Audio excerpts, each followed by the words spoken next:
சந்தித்த முதல் தேர்தலிலேயே மக்களின் பேரன்பையும் பெருவாரியான பேராதரவையும் பெற்று மகத்தான வெற்றியை பதிவு செய்திருக்கும் மாண்புமிகு தமிழ்நாடு முதலமைச்சர் அவர்களின் தலைமையில் தமிழ்நாட்டின் வரலாற்றில் புதிய அத்தியாயம் படைக்கும் வகையில் மாண்புமிகு முதலமைச்சர் அவர்களின் முதல் சுதந்திர தின கொடியேற்ற விழா இங்கே நடைபெற்றுக் கொண்டிருக்கிறது.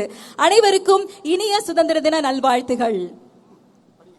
சுதந்திரத்தின் பெருமையை போற்றும் இந்த புனித நாளில் வரலாறு மீண்டும் ஒரு புதிய அத்தியாயத்தை எழுத தயாராகிறது. ஆம், நாம் ஆவலுடன் எதிர்பார்த்து காத்து கொண்டிருந்த தருணம் தற்பொழுது நம் மாண்புமிகு தமிழ்நாடு முதலமைச்சர் அவர்கள் மூவர்ண கொடியை ஏற்றி வைத்து கொடி வணக்கம் செலுத்தி சிறப்பிப்பார்கள். காவல்துறை கூட்டுக்குழல் இசைக்குழுவினரால் நாட்டுப்பண் இசைக்கப்படும். அனைவரும் எழுந்து நிற்குமாறு பணிவன்புடன் கேட்டுக்கொள்கிறோம். May we kindly request all our dignitaries to rise for the national anthem.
தாயின் மணிக்கொடி பாரீர், அதை தாழ்ந்து பணிந்து புகழ்ந்திட வாரீர்.